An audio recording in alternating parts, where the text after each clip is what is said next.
আমরা আজকে ম্যাট্রিক্সের গুণের আরো কিছু উদাহরণ দেখব। আমরা যত বেশি উদাহরণ দেখব আমাদের জন্য ততই ভালো। আমি আমার আগের ভিডিওতে যে ধরনের ম্যাট্রিক্সের গুণের উদাহরণ সমাধান করেছিলাম, এবারের ভিডিওতে তার থেকে কিছু কঠিন উদাহরণ সমাধানের চেষ্টা করব। একটি কাল্পনিক ম্যাট্রিক্স গঠনের মাধ্যমে আমি আমার আজকের উদাহরণ শুরু করতে যাচ্ছি। ধরে নেই আমাদের ম্যাট্রিক্সের উপাদানগুলো হচ্ছে 3, 1, 2 এবং নিচের সারিতে রয়েছে -2, 0 এবং 5। এই ম্যাট্রিক্সটির সাথে গুণ করার জন্য আমাদের আরেকটি ম্যাট্রিক্সের প্রয়োজন। আগের ম্যাট্রিক্সের মতো আমরা এই ম্যাট্রিক্সের বিভিন্ন উপাদান কল্পনা করব, যার উপাদানগুলি হল -1, 0, 2 এবং 3, 5 ও 5। এখানে ব্যবহৃত সকল সংখ্যা আমি কল্পনা করেছি। এখন আমাদের মনে যে প্রশ্নটি আসবে সেটি হচ্ছে, আমরা কি এই ম্যাট্রিক্স দুটিকে গুণ করতে পারবো কিনা। আমরা প্রথম ভিডিওতে যা শিখেছি তা থেকে আমরা বলতে পারি যে এই ম্যাট্রিক্স দুটিকে যোগ করা অথবা বিয়োগ করা সম্ভব না। সুতরাং এখন আমরা যে বিষয়টি নিয়ে ভাববো সেটি হচ্ছে এই ম্যাট্রিক্স দুটিকে গুণ করা সম্ভব কিনা। এই প্রশ্নের উত্তর দেওয়ার জন্য আমাদেরকে ভাবতে হবে আমরা ম্যাট্রিক্স গুণ সম্বন্ধে কতটুকু জানি। আমাদের আগের ভিডিও থেকে আমরা জেনেছি যে এই ম্যাট্রিক্স দুটিকে আমরা যদি গুণ করি তাহলে আমরা আরেকটি ম্যাট্রিক্স পাবো। তবে সেই ম্যাট্রিক্সের সারি ও কলামের সংখ্যা কত হবে তা এই উদাহরণ সম্পন্ন করা না পর্যন্ত আমরা বলতে পারবো না। এখন আমরা দেখব আমাদের ম্যাট্রিক্সটি সারি ও কলামের তথ্য আমরা কোথা থেকে পাবো। ম্যাট্রিক্সটির সারির তথ্য আমরা পাবো প্রথম ম্যাট্রিক্সের প্রথম সারি, যার সাথে আমাদেরকে গুণ করতে হবে আমাদের যে দ্বিতীয় ম্যাট্রিক্সটি আছে তার প্রথম কলামকে, অর্থাৎ আমার ভিডিওর চিহ্নিত দুটি ম্যাট্রিক্স। আমরা যদি চাই আমরা এই সারি ভেক্টরের সাথে কলাম ভেক্টরটিকে গুণ করতে পারি, কারণ এদের দৈর্ঘ্য সমান। এটি একটি কলাম ভেক্টর, কিন্তু এর মধ্যে আছে 3টি উপাদান, অর্থাৎ এটি একটি 3x1 ম্যাট্রিক্স। এবং এটি একটি 1x3 সারি ভেক্টর, কিন্তু এর মধ্যেও রয়েছে 3টি উপাদান, অর্থাৎ আমরা ম্যাট্রিক্স দুটিকে গুণ করতে পারবো। এবং একইভাবে আমরা এটি এবং এটিকেও গুণ করতে পারবো আমাদের দ্বিতীয় উপাদানটি পাওয়ার জন্য। আবার আমরা এটা এবং এটাকে গুণ করতে পারবো আমাদের তৃতীয় উপাদানের জন্য, এবং একইভাবে আমরা চতুর্থ উপাদানটি পাবো। সুতরাং আমরা দেখতে পাচ্ছি আমরা আমাদের প্রাপ্ত ম্যাট্রিক্স দুটিকে গুণ করতে পারবো। এখন চলো আমরা ম্যাট্রিক্স দুটিকে নামকরণ করে ফেলি। আমরা আমাদের প্রথম ম্যাট্রিক্সটির নাম দিব এ। আমরা ভিডিওতে দেখতে পাচ্ছি আমাদের প্রথম ম্যাট্রিক্সটিতে রয়েছে দুটি সারি এবং 3টি কলাম, অর্থাৎ আমাদের প্রথম ম্যাট্রিক্সটি হচ্ছে একটি 2x3 ম্যাট্রিক্স। এবং আমাদের ভিডিওতে যে দ্বিতীয় ম্যাট্রিক্সটি আছে আমরা সেই ম্যাট্রিক্সটির নাম দিচ্ছি বি। বিতে রয়েছে 3টি রো, 1, 2, 3, অর্থাৎ 3 বাই আমাদের কলাম আছে কয়টি, 2টি, অর্থাৎ 2। এখন যেহেতু আমরা এই ম্যাট্রিক্স দুটিকে গুণ করতে পারছি, সুতরাং ম্যাট্রিক্সের গুণের সম্পর্কে আমরা কি বলতে পারি। আমাদের প্রাপ্ত ম্যাট্রিক্স দুটির প্রথম ম্যাট্রিক্সটির কলামের সংখ্যা যদি আমাদের দ্বিতীয় ম্যাট্রিক্সের সারির সংখ্যা সমান হয়, তাহলেই কেবল আমরা যে কোনো দুটি ম্যাট্রিক্সকে গুণ করতে পারবো। যেমন আমাদের কাছে যদি একটি ম্যাট্রিক্স থাকতো, ধরা যাক সি। এখন আমার যায় আসে না এই ম্যাট্রিক্সটিতে কটি সারির সংখ্যা আছে। ধরা যাক এই ম্যাট্রিক্সের সারির সংখ্যা হচ্ছে n এবং এর কলামের সংখ্যা হচ্ছে a। এখন এই ম্যাট্রিক্সটিকে আমরা ডি ম্যাট্রিক্সের সাথে গুণ করতে পারবো কেবল যদি ম্যাট্রিক্স ডি এর সারির সংখ্যা হয় a, অর্থাৎ a a এই সংখ্যা দুটি যদি সমান হয়, যেমন আমাদের উদাহরণে 3 3 সমান। প্রশ্নটি হচ্ছে এমনটি কেন। আমরা দেখতে পাচ্ছি এই সারিতে রয়েছে 3টি উপাদান এবং আমাদের দ্বিতীয় ম্যাট্রিক্সের কলাম ভেক্টরটিতে রয়েছে 3টি উপাদান, কারণ এখানে রয়েছে 3টি সারি। এটি হচ্ছে আমাদের যুক্তি। আমাদের ম্যাট্রিক্স দুটির এই সংখ্যা এবং এই সংখ্যা যদি এক হয় তাহলে আমরা ম্যাট্রিক্স দুটিকে গুণ করতে পারবো। সুতরাং ম্যাট্রিক্সের গুণ করার ক্ষেত্রে যে বিষয়টি সবার প্রথমে বিবেচনা করতে হবে, আমরা সেই ব্যাপারে কিছুটা ধারণা পেলাম। এখন আমরা ম্যাট্রিক্স দুটিকে গুণ করব। আমার মনে হয় নিচে গুণ করলে আমার জন্য সুবিধা হয়, কারণ সেক্ষেত্রে আমি গুণ করার জন্য অধিকতর জায়গা পাবো। এবং আমি বন্ধনীগুলো মাঝখানে কিছু স্থান খালি রেখে আঁকছি। এখন আমাদের ম্যাট্রিক্সের প্রথম উপাদান অর্থাৎ প্রথম সারি এবং প্রথম কলামের উপাদানটি নির্ণয় করার জন্য আমরা এই ভেক্টরের সাথে এই ভেক্টরকে গুণ করব। আমি এখন গুণ করার জন্য উপাদানগুলো লিখছি। 3 গুণ -1, এর সাথে যোগ করব 1 গুণ 0, এবং এর সাথে আমরা পরের উপাদানগুলো যোগ করব যা হচ্ছে 2 গুণ 2, অর্থাৎ আমরা আমাদের গুণফল ম্যাট্রিক্সের প্রথম উপাদানটি পেয়ে গেছি।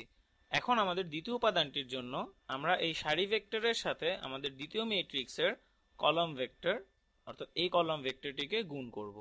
আমার মনে হয় তোমরা এতক্ষণে ব্যাপারটি বুঝতে পেরেছো। এটি আসলে খুব একটা কঠিন বিষয় নয়, শুধু একটু মনোযোগ বেশি দিতে হবে এবং সারি ও কলামের মধ্যে ভুল করলে চলবে না। এখন আমরা আমাদের গুণফল ম্যাট্রিক্সের দ্বিতীয় উপাদানটি নির্ণয় করব, যার জন্য আমাদেরকে প্রথম ম্যাট্রিক্সের প্রথম সারির সাথে দ্বিতীয় ম্যাট্রিক্সের দ্বিতীয় কলামকে গুণ করতে হবে। এখন আমি সংখ্যাগুলো লিখে লিখে গুণ করব। 3 গুণ 3, এর সাথে যোগ করব 1 গুণ 5 এবং এর সাথে আমরা যোগ করব 2 গুণ 5। আমরা এখানে ম্যাট্রিক্স দুটির প্রথম উপাদানের সাথে প্রথম উপাদান, দ্বিতীয় উপাদানের সাথে দ্বিতীয় উপাদান এবং তৃতীয় উপাদানের সাথে তৃতীয় উপাদান গুণ করছি, অর্থাৎ আমরা ম্যাট্রিক্স দুটির অনুরূপ উপাদানগুলোকে একটি অপরটির সাথে গুণ করছি। এখন নির্ণয় করব ম্যাট্রিক্সের দ্বিতীয় সারির প্রথম উপাদান। এর জন্য আমাদেরকে নিতে হবে প্রথম ম্যাট্রিক্সের দ্বিতীয় সারির ভেক্টর, যার সাথে আমাদেরকে গুণ করতে হবে দ্বিতীয় ম্যাট্রিক্সের প্রথম কলাম ভেক্টর। এখন সংখ্যাগুলোকে লিখে লিখে গুণ করব। -2, এর সাথে আমি গুণ করব -1, এর সাথে আমরা যোগ করব 0 গুণ 0, তার সাথে যোগ করব 5 গুণ 2। আমাদের অঙ্ক করা প্রায় শেষ। আমাদের এখন শুধু আমাদের ম্যাট্রিক্সের চতুর্থ অর্থাৎ শেষ উপাদানটি নির্ণয় করা বাকি।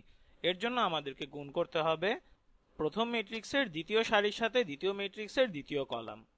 তাহলে আমরা পাচ্ছি -2 গুণ 3, এর সাথে আমরা যোগ করব 0 গুণ 5, এর সাথে আমাদেরকে যোগ করতে হবে 5 গুণ 2। সরলীকরণের মাধ্যমে আমরা দেখতে পাই এটি হচ্ছে -3 যোগ 0 যোগ 4। আমি যদি যোগ বিয়োগে না ভুল করে থাকি তাহলে এটি হবে 1।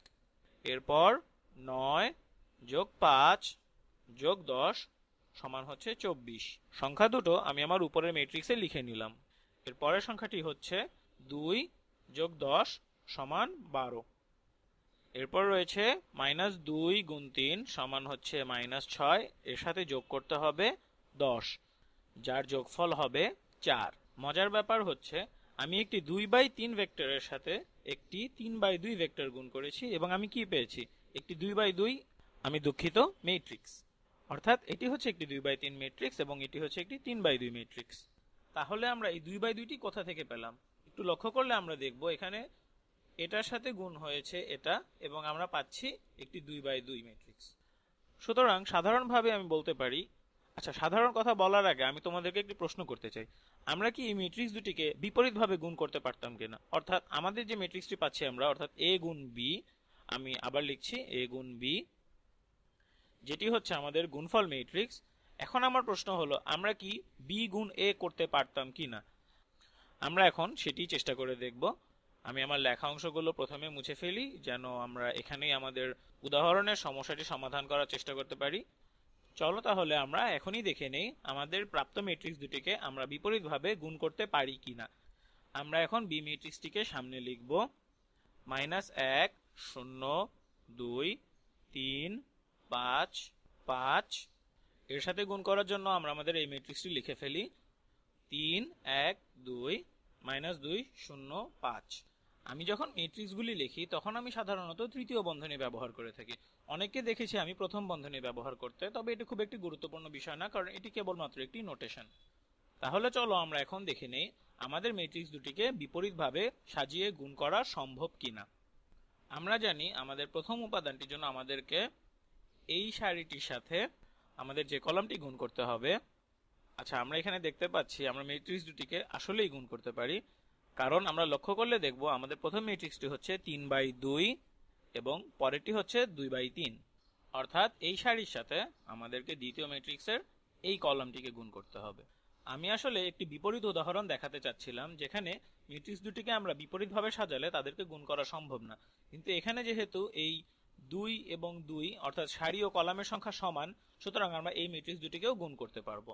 কিন্তু সেটাতে আমাদের কোনো সমস্যা নেই, কারণ আমরা যত বেশি উদাহরণ সমাধান করব আমাদের জন্য ততই ভালো। মজার ব্যাপার হচ্ছে এখানে আমরা আগেই নির্ণয় করতে পারবো আমাদের গুণফল ম্যাট্রিক্সের সারি ও কলামের সংখ্যা কত হবে। আমাদের গুণফল ম্যাট্রিক্সটি হবে একটি 3/3 ম্যাট্রিক্স, অর্থাৎ এটি অনেক বড় একটি ম্যাট্রিক্স হবে। চলো আমরা এটা সমাধান করি। আমাদের প্রথম উপাদানটির জন্য আমরা প্রথম ম্যাট্রিক্সের প্রথম সারি এবং দ্বিতীয় ম্যাট্রিক্সের প্রথম কলামকে গুণ করব। আমাদের প্রথম উপাদানটি হচ্ছে -3, এর সাথে যোগ করব 3 গুণ -2 সমান -6। এর পরের উপাদানটি হচ্ছে এই সারি, যার সাথে গুণ করতে হবে এই কলামকে, যেটি হচ্ছে -1 গুণ 1 যোগ 3 গুণ 0 সমান হচ্ছে -1, কারণ 3 গুণ 0 সমান 0। এখন আমরা আমাদের তৃতীয় উপাদানটি নির্ণয় করব, অর্থাৎ প্রথম সারি তৃতীয় কলাম। আমরা দেখতে পাচ্ছি প্রথম সারি, যার সাথে গুণ করতে হবে এই কলামকে। তোমরা বুঝতেই পারছো এই গুণ কম্পিউটারকে দিয়ে করালেই ভালো হতো। যাক, আমরা পাচ্ছি -1 গুণ 2 সমান -2 যোগ 15 সমান হচ্ছে 13। তাহলে চলো আমরা আমাদের পরবর্তী কাজ চালিয়ে যাই, অর্থাৎ আমাদের পরবর্তী উপাদানগুলো নির্ণয় করি। এত বড় হিসাব করতে আমি রীতিমতো ঘামাচ্ছি। আমাকে এখন নিতে হবে এই সারি, যার সাথে আমাকে এই প্রত্যেকটি কলামকে গুণ করতে হবে। আমরা পরবর্তীতে জানবো আসলে এই গুণ করার আরো অনেক পদ্ধতি আছে, কিন্তু এটাই হচ্ছে আমাদের প্রচলিত পদ্ধতি, অর্থাৎ এই সারির সাথে গুণ করতে হবে এই প্রত্যেকটি কলামকে। তাহলে আমরা পাচ্ছি 0 গুণ 3 যোগ 5 গুণ -10 সমান হচ্ছে 10। এরপর 0 গুণ 1 যোগ 5 গুণ 0 সমান হচ্ছে 0। 0 গুণ 2 যোগ 5 গুণ 5 সমান হচ্ছে 25। আমরা প্রায় শেষের কাছাকাছি, অর্থাৎ আমাদের হিসাব প্রায় শেষ। এখন আমরা নিব এই সারি, যার সাথে প্রতিটি কলামকে গুণ করব। আমরা পাচ্ছি 2 গুণ 3 সমান 6 যোগ 5 গুণ -2 সমান -10, সুতরাং -4। আবার বলছি 2 গুণ 3, তার সাথে যোগ করতে হবে 5 গুণ -10 সমান -4। এরপর 2 গুণ 1 যোগ 5 গুণ 0 সমান 2। পরেরটি হচ্ছে 2 গুণ 2 সমান 4, তার সাথে যোগ করতে হবে 5 গুণ 5 25 সমান 29। আমি প্রথম উপাদানটিকে বিয়োগ আকারে লিখে রেখেছিলাম, এখন সেটিকে সংখ্যা করে দেই। এটি হচ্ছে -9। সুতরাং এটি হচ্ছে আমাদের নির্ণয় ম্যাট্রিক্স। আমাদের নির্ণয় ম্যাট্রিক্সটা হচ্ছে একটি 3x3 ম্যাট্রিক্স। প্রশ্ন হচ্ছে এই 3x3 আমরা কোথা থেকে পেয়েছি? আমরা এই তিনটি পেয়েছি প্রথম ম্যাট্রিক্সের সারি এবং এই তিনটি পেয়েছি দ্বিতীয় ম্যাট্রিক্সের কলামের সংখ্যা থেকে, যেটা খুব স্বাভাবিক, কারণ আমরা আমাদের সারির তথ্য পেয়েছি প্রথম ম্যাট্রিক্স থেকে এবং কলামের তথ্য পেয়েছি আমাদের দ্বিতীয় ম্যাট্রিক্সটি থেকে। এখন আমি তোমাদেরকে এমন একটি উদাহরণ দেখাবো যেটাকে আমরা গুণ করতে পারবো না। হিসাবের সুবিধার জন্য আমি আগের উদাহরণের মতো বড় ম্যাট্রিক্স না নিয়ে ছোট ম্যাট্রিক্সের উদাহরণ দিয়ে বোঝাবো। ধরে নিই আমাদের ম্যাট্রিক্সের প্রথম উপাদানটি হচ্ছে 2 এবং পরেরটি হচ্ছে 1। এটাই আমাদের ম্যাট্রিক্স, এটি একটি সারি ভেক্টর। এই ম্যাট্রিক্সের সাথে গুণ করার জন্য আরেকটি ম্যাট্রিক্স আমাদেরকে বিবেচনা করতে হবে। এর সাথে আমি গুণ করতে চাই, আমাদের আরেকটি ম্যাট্রিক্স হতে পারে, আচ্ছা আমাদের প্রথম ম্যাট্রিক্সটি হচ্ছে একটি 2x1 ম্যাট্রিক্স। তাহলে আমাদের পরের ম্যাট্রিক্সটির উপাদানগুলো হতে পারে 1 2 3 এবং বাকিগুলো হতে পারে 4 5 এবং 6। এখন আমরা কি আমাদের ম্যাট্রিক্স দুটিকে গুণ করতে পারবো কিনা? আমাদের দ্বিতীয় ম্যাট্রিক্সটি হচ্ছে একটি 3x2 ম্যাট্রিক্স। সুতরাং এখন আমাদেরকে দেখতে হবে আমরা কি ম্যাট্রিক্স দুটিকে গুণ করতে পারবো কিনা। আমরা এখান থেকে আমাদের সারি এবং এখান থেকে আমাদের কলামের তথ্য পাবো। আমি দুঃখিত, আমাদের প্রথম ম্যাট্রিক্সটি হচ্ছে 1/2 ম্যাট্রিক্স, অর্থাৎ একটি রো এবং দুটি কলাম। তাহলে এখন দেখতে পাচ্ছি আমাদের প্রশ্ন হচ্ছে আমরা কি একটি 1/2 ম্যাট্রিক্সের সাথে একটি 2/3 ম্যাট্রিক্স গুণ করতে পারবো কিনা।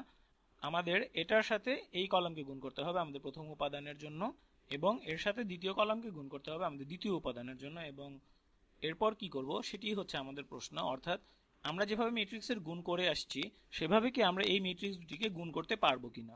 এখানে পাচ্ছি 2 গুণ 1 যোগ 1 গুণ 2, কিন্তু 3 এর সাথে গুণ করার জন্য আমাদের কোনো সংখ্যা নেই। অর্থাৎ আমরা যেভাবে ম্যাট্রিক্স গুণ করে আসছি সেভাবে ম্যাট্রিক্স দুটিকে গুণ করা সম্ভব নয়।